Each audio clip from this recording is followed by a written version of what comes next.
Hello students, welcome back to my channel Learn Chemistry with Sushil sir. Here I am with a new topic, balanced chemical equation and balancing the chemical equation. In my first video I have told about the chemical reactions, chemical equation and reactant and products. Here we are going to study balancing the chemical equation. And if you have not subscribed my channel, then subscribe it and share it with your friends so that they can also get some benefit from here. Okay, let us start the topic. What is balanced chemical equation? What is balanced chemical equation? According to law of conservation of mass. Law of conservation of mass. What it says? It says that mass neither created nor destroyed in a chemical equation. Was yeah. The total mass of products must be equal to the total mass of the reactants, as mass can neither be created nor destroyed. This is possible only if the number of atoms of each element is equal on the two sides of the equation. Means here it is saying that if this is one reaction, A plus B giving out C. Here if the mass of A and B together is 100 gram, then according to law of conservation of mass, the mass of C will be 100 gram also. Clear? So this is law of conservation of mass. But this is possible only when the number of atoms on the both sides will be same. For example, you can see here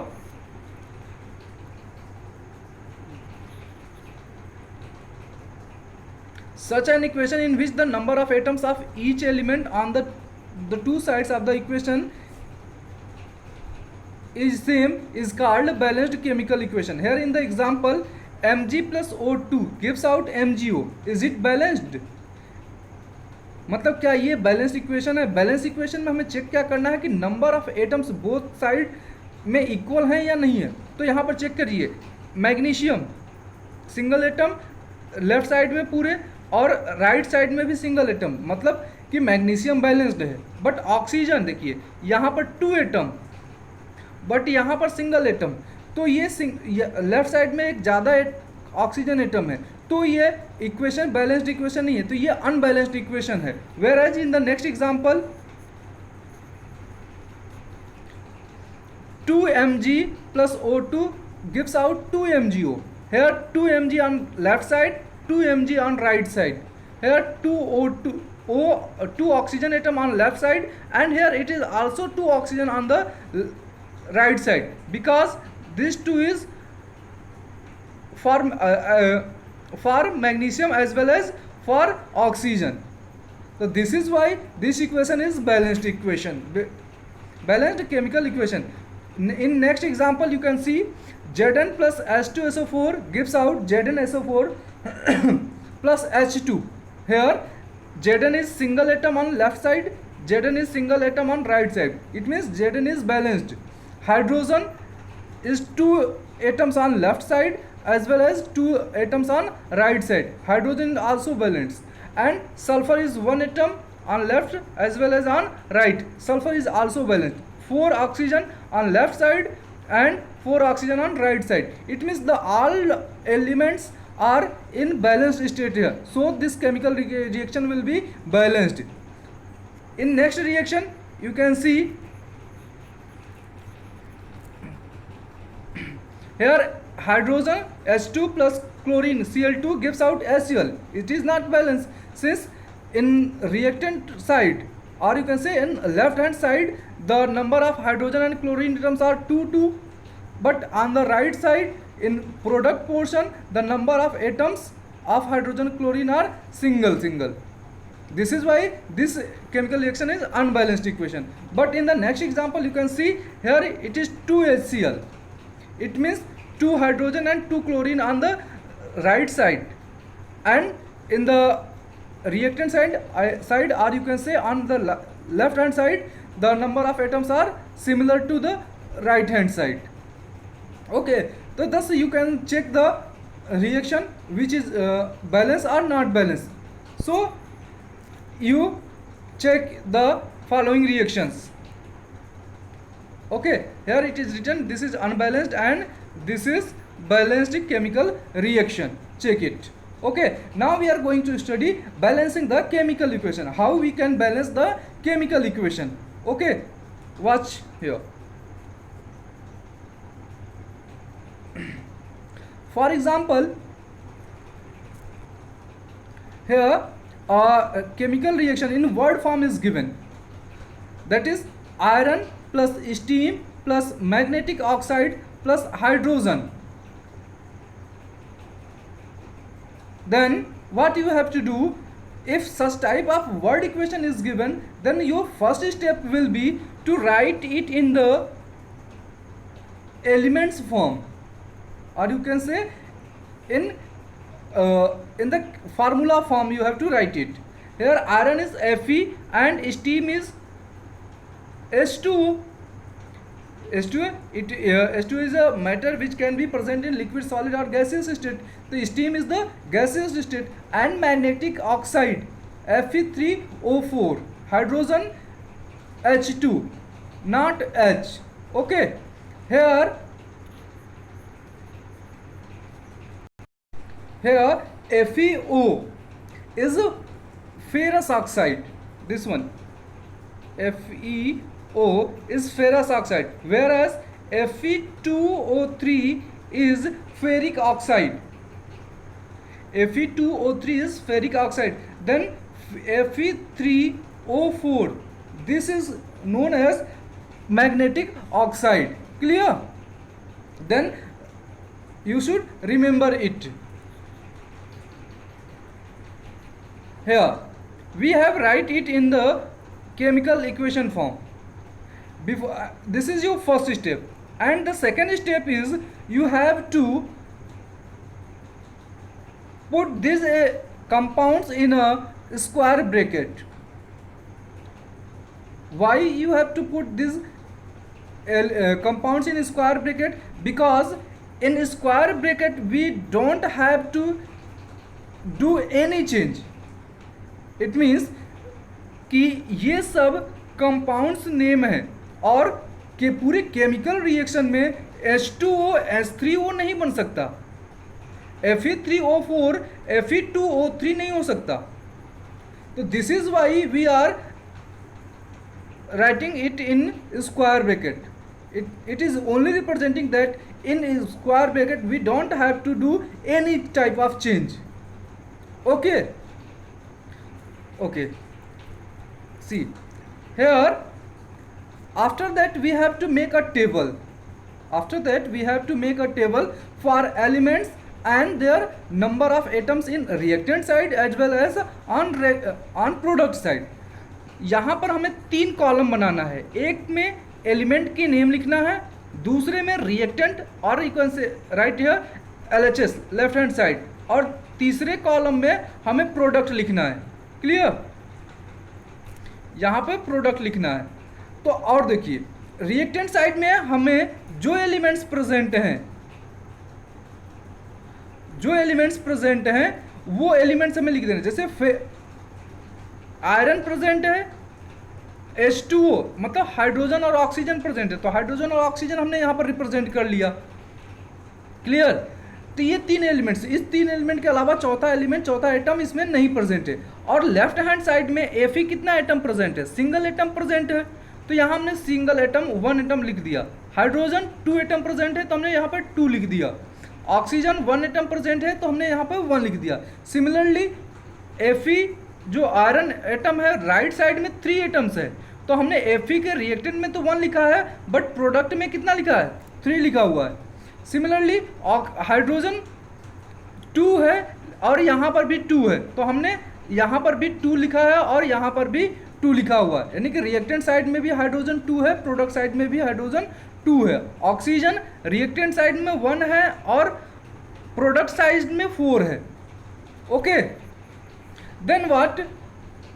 after doing this, it means after representing number of atoms, this one. We have to find out which element, which atom is in more number. Then you will find that here oxygen is the element which is unbalanced in larger atom. मतलब कहने का मतलब ये है कि oxygen यहाँ पर, oxygen के एटम्स में ज़्यादा डिस्टर्बेंस है, ज़्यादा वो बैलेंस है. तो इसलिए हम सबसे पहले उस एलिमेंट का सिलेक्शन करेंगे जिसमें ज़्यादा का वेरिएशन हो. जैसे Fe में 1 3 2 का वेरिएशन है, हाइड्रोजन सेम है, ऑक्सीजन में 1 4 का वेरिएशन है, यानी कि 3 का वेरिएशन है यहाँ पर. तो हम इसीलिए ऑक्सीजन को बैलेंस करेंगे. तो बैलेंस करने के लिए हमें क्या करेंगे, जिस साइड में कम होंगे, जितना कम होगा उतने से हम मल्टीप्लाई कर सकते हैं. देखिए यहाँ पर जैसे ऑक्सीजन रिएक्टेंट साइड में 1 है और प्रोडक्ट साइड में 4 है. तो ऑक्सीजन हम देखेंगे किस कंपाउंड में आ रहा है, तो H2O में ऑक्सीजन आ रहा है और इधर Fe3O4 में आ रहा है. तो हमें क्या करना है कि इस सिंगल ऑक्सीजन को 4 बनाना है, सिंगल ऑक्सीजन को 4 बनाना है. तो इस सिंगल ऑक्सीजन को 4 कैसे बना सकते हैं, जब हम इसमें 4 से मल्टीप्लाई करेंगे. हम यहाँ पर जब 4 से मल्टीप्लाई करेंगे तो 4 ऑक्सीजन हो जाएगा. बट जैसे ये 4 ऑक्सीजन होगा, हाइड्रोजन भी तो डिस्टर्ब हो जाएगा. हाइड्रोजन कितना हो जाएगा, 8 हो जाएगा. तो इसीलिए हमने यहाँ पर ये दूसरा कॉलम यहाँ पर नीचे बनाए हुए हैं. और यहाँ पर फिर हमें नंबर ऑफ एलिमेंट्स फिर से लिखना है. तो इसमें डिस्टर्ब कौन सा हुआ, आयरन. तो आयरन तो सिंगल था, तो यहाँ पर सिंगल हमने लिखा हुआ है फर्स्ट पे. हाइड्रोजन कितना हो गया, 4 2 8, तो हमने यहाँ 8 लिख दिया. ऑक्सीजन 4 हो गया तो हमने यहाँ पे 4 लिख दिया. क्लियर. सिमिलरली हमें यही चीज़ प्रोडक्ट साइड में भी करना है. तो आयरन कितना है, 3 था तो 3 लिखा हुआ है here in the second column. और ऑक्सीजन 4 था तो हमने ऑक्सीजन 4 लिखा हुआ है. हाइड्रोजन 2 था तो हाइड्रोजन यहाँ पर क्या हुआ, 2 लिखा हुआ है. क्लियर. अब ये 2 बार करने के बाद अब ऑक्सीजन बैलेंस हो गया है, ऑक्सीजन बैलेंस हो गया. अब देखते हैं किस में वेरिएशन है. अब हाइड्रोजन में वेरिएशन दिख रहा है, हाइड्रोजन में वेरिएशन दिख रहा है. हाइड्रोजन 8 है, सॉरी हाँ, हाइड्रोजन 8 एटम्स है रिएक्टेंट साइड में, 4 2 8, और प्रोडक्ट साइड में ये ओनली 2 है. तो प्रोडक्ट साइड में 2 है और रिएक्टेंट साइड में 8 है. तो प्रोडक्ट साइड में 8 ये कैसे होगा, जब हम इसमें 4 से मल्टीप्लाई कर देंगे. तो this is why we have multiplied here with 4. तो this will be 4H2, it means 8 atoms of hydrogen here it will be. तो इसीलिए फिर हमने थर्ड एक कॉलम बनाया. थर्ड कॉलम में हमने चेंज करने के बाद फिर से इसको लिखा. तो ऑक्सीजन 4 था तो 4 ही हो गया. आयरन 3 है तो 3 ही हमने यहाँ पर लिखा. और फिर ऑक्सीजन कितना हो गया, वेट, हाइड्रोजन कितना हो गया हेयर, 8 हो गया तो 8 लिख दिए. बट रिएक्टेंट साइड में कोई चेंज हुआ, कुछ नहीं किया ना. तो हमने रिएक्टेंट साइड में भी फिर सिमिलर से वही लिख दिया जो सेकंड कॉलम यहाँ पर लिखे हुए थे, 184. तो 184 लिखने के बाद ये चीज, आयरन यहाँ पर सिंगल था तो यहाँ सिंगल हो जाएगा. थर्ड कॉलम में यहाँ मिस है तो यहाँ पर 1 लिख सकते हो. और यहाँ 8 था हाइड्रोजन और ये 4 ऑक्सीजन था तो वो सिमिलर होगा. सिमिलरली यहाँ पर जो राइट साइड में होगा, हमने आयरन के साथ कोई डिस्टर्बेंस नहीं करी है तो ये आयरन 3 था तो 3 ही रहेगा. हमने हाइड्रोजन को चेंज किया तो ये 8 हो गया, 4 से मल्टी, ऑक्सीजन के साथ नो चेंज. ठीक. अब इसके बाद अब देखोगे तो सिर्फ आयरन एक ऐसा एलिमेंट होगा जो बैलेंस नहीं है. क्यों, अब देख सकते हो आप करस्पॉन्डिंग एलिमेंट्स के एटॉमिक नंबर को चेक कर सकते हो. 8 here 8 here, 4 here 4 here, it means hydrogen and oxygen are balanced but only iron is not balanced. In reactant portion it is 1 atom but in product side it is 3 atom. Then what? हम क्या करेंगे इस चीज़ को balance के लिए, हम reactant में 3 से मल्टीप्लाई कर देंगे. तो जैसे 3 से मल्टीप्लाई कर देंगे तो ये Fe क्या हो जाएगा, 3 हो जाएगा. तो 3 हो जाएगा तो यहाँ पर हमने मल्टीप्लाई किया हुआ, देखिए आप स्क्रीन पे नीचे. तो 3 से मल्टीप्लाई किया, 3Fe plus 4H2O plus Fe gives out Fe3O4 plus 4H2. So this is the balanced chemical equation. How we can say balanced chemical equation? because here you can check it in the last column in a reactant side 384 Fe3 hydrogen 8 oxygen 4, and in product side it is 384 Fe3 hydrogen 8 and oxygen are 4. When you are doing with this manner or this method, this will be simple for you to understand and to solve the chemical equation, and at last you can write this is balanced chemical equation. Understand? I think you will better understand these things. So the next question is,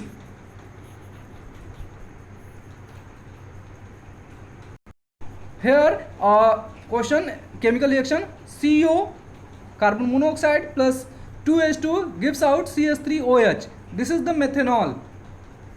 This is methanol. Okay.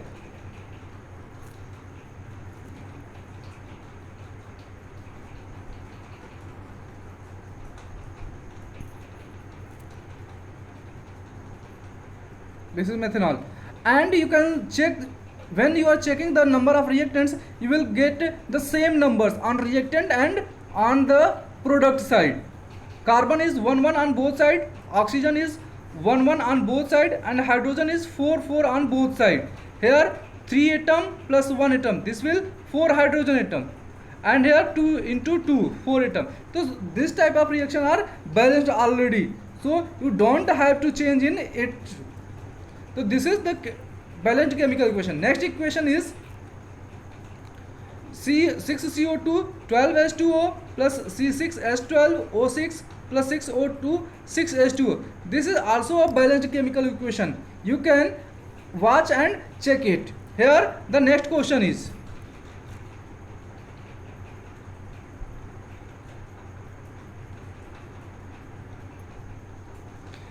here chemical reaction H2 plus Cl2 gives out HCl. Hydrogen plus chlorine is giving out HCl. When you are making the table for element, for reactant and for product, and here the number of atoms we have to write. So here in reactant side 2 hydrogen, chlorine is 2 atoms on reactant, but on product side they are single atoms. Then what? How can we balance? By multiplying with 2 in product. We will have a balanced chemical equation. You can check it. When we multiply with 2, this will be 2HCl. It means 2 hydrogen and 2 chlorine on product side, and we have 2 hydrogen and 2 chlorine on reactant side. So this equation will be balanced. Here the next equation is,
यहाँ पर barium जो है 1 atom है reactant side में, और product side में भी 1 ही है, तो इसमें कोई वेरिएशन नहीं है, तो इसको हम चेंज नहीं करेंगे।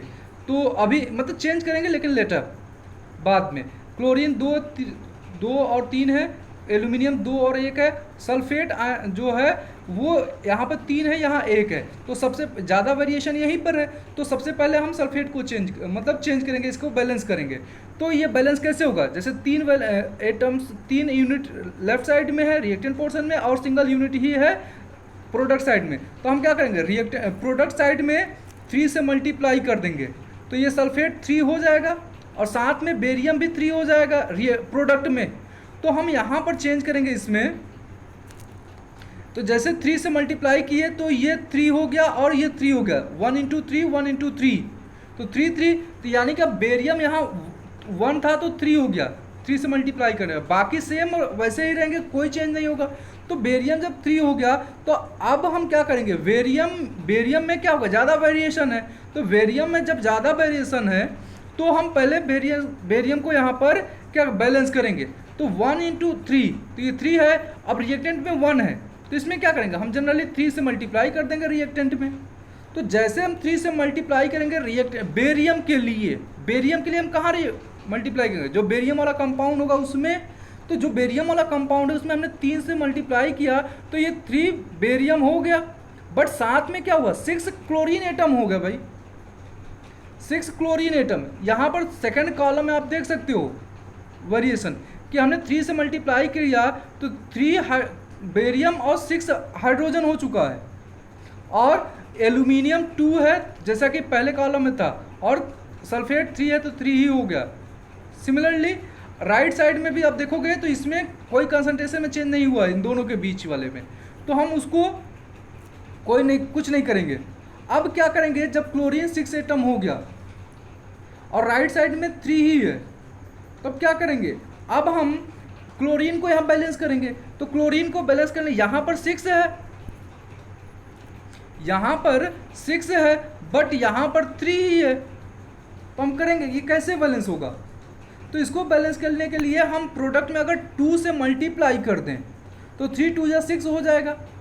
तो this is why we have done it here. यहाँ पर हमने 2AlCl3 मल्टीप्लाई कर दिया, वहाँ पर 3 क्लोरीन एटम प्रेजेंट था, तो 3 क्लोरीन एटम प्रेजेंट था तो हमने यहाँ पर 2 से मल्टीप्लाई कर दिया, यहाँ पर 2AlCl3 तो 3 2 जा 6, तो ये 3 2 जा 6 हो चुका, 6 ही क्लोरीन हमें चाहिए था, तो क्लोरीन बैलेंस हो गया।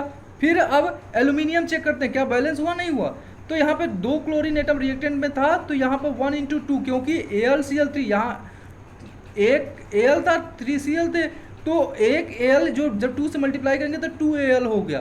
तो इस तरह क्या नाम है, Al भी एल्यूमिनियम भी बैलेंस्ड हो गया। तो एट लास्ट फिर से हम क्या करते हैं, लास्ट कॉलम वाले को चेक कर लो, लास्ट केमिकल वाले कॉलम को आप चेक कर सकते हो इसको।